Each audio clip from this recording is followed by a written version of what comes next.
Today on Midday at 12:30, Studio Players is here to tell us about their upcoming production of Look No Hands, a funny thriller that the entire family can enjoy. Plus, the owner of M. Hire Woodwork is here to teach us techniques on do-it-yourself projects that you can do by yourself at home. This is Midday Kentucky, everyone.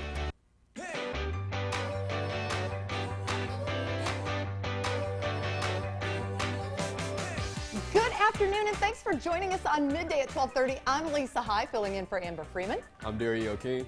Dariel, it's good to have you. What's up, back. Lisa? I know. How you doing today? I am doing great. Just busy and just, you know. I like the turquoise. Oh, thank you. It's fly. Yeah, I like it. It's a you. new look on you. Thank you. It's a little springy. I like it. It kind of, you know. Yeah, hey, look, it's kind of productive. You can wear spring clothes in January. Who says you can't? That's right. Yep. That's right. I'm a rebel without a cause, Dariel. That's what it's all about. I know. Seriously. Why not? You look great, too. Thank you. Now, did you have a good weekend last weekend? Do anything fun and exciting? Forget last weekend. I had a great night last night. Did you really? What'd you do? I went to a concert. Did you really? Who'd you see? Larry June. He's an independent rap artist. Oh, really? Yeah, I went to Columbus. So that's why I'm probably kind of slow right now.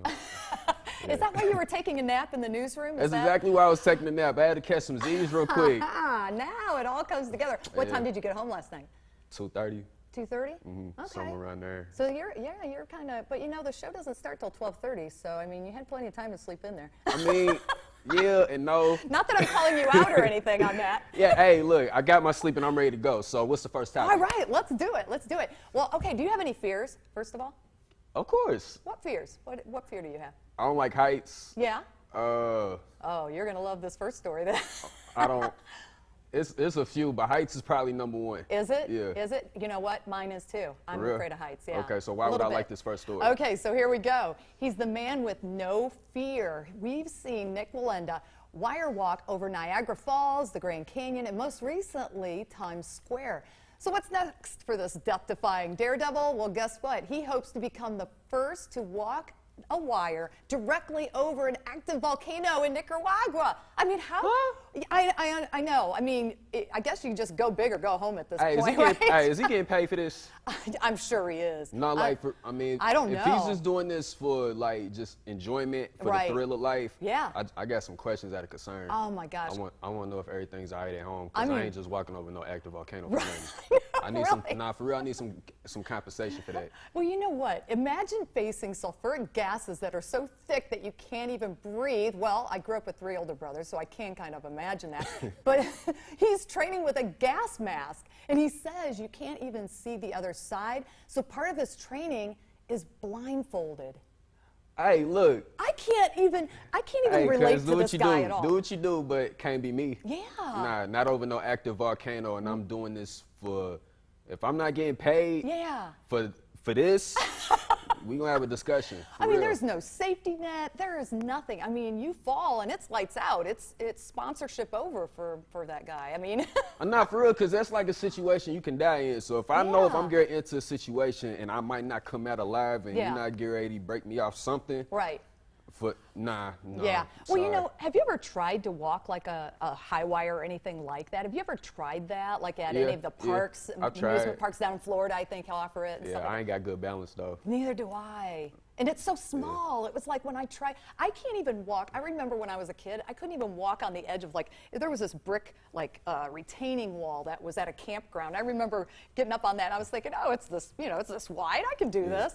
I totally fell off. I did the high dive at Woodland Park and thought I was a daredevil that day. So, you know, I'm not doing none of that. So that was the most daredevil. What is the most daredevil? Is that your most daredevil moment? Most daredevil moment? Yeah.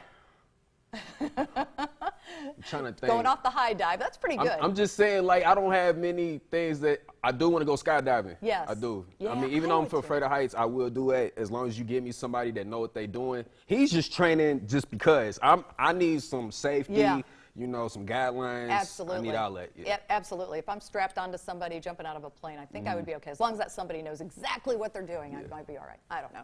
Take that back maybe someday. I don't know. Okay, the next story. A conservative group is taking aim at Burger King over a curse word in one of their commercials. 1 million, I know, I love it too. 1 million moms objects to the use of what it calls the D word in an ad for the fast food giant. It shows people tasting a sandwich made using the Impossible Burger, a popular plant-based meat substitute sandwich.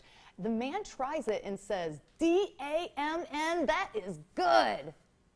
That's it? That was it. That was the word, okay.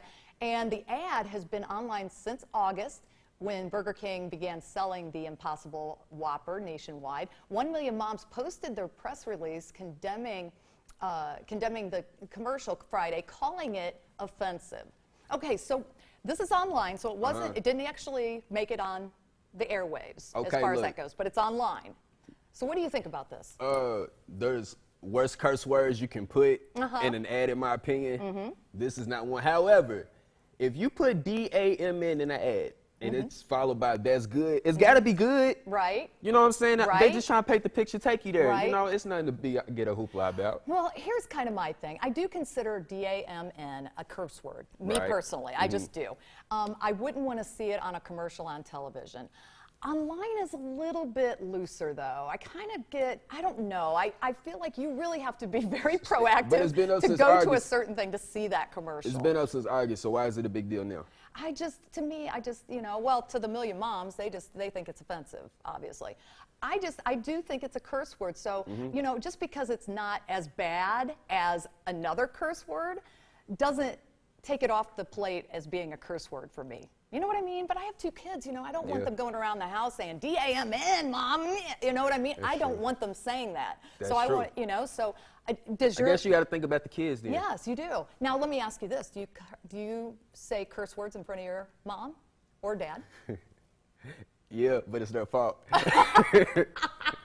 Oh, I put you on the spot on that one. They set the example. Well, I'm not disrespectful around my parents or anything like that. Yeah. However, like some softer words that, you know, like HE double hockey sticks, you know, stuff like that flows around, but none of the, you know, I think there's levels to it. So there none are of the levels. none of the big categories, none of that, but you know, a few times I'm kind of loose lips. Yeah, so, yeah.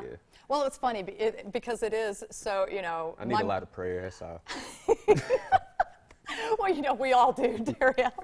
But yeah, my mom swore sometimes like a sailor, but yet at the same time, if I ever said anything, she was on it. I mean, it was just the craziest, you know, craziest situation. Yeah, and I did get in trouble when I was younger for saying bad words. Yeah. So, I mean, yeah. But I'm always going to say it's their fault because they did do it. They used those words around me, so I learned by example. So I guess we got to stop for the kids. However, I don't think the word was that bad. So. That's right. That's right. Well, coming up a little later, Molly Heyer, the owner of M. Heyer Woodwork, will be here to teach us DIY techniques to use around the home. You're watching Midday, everyone.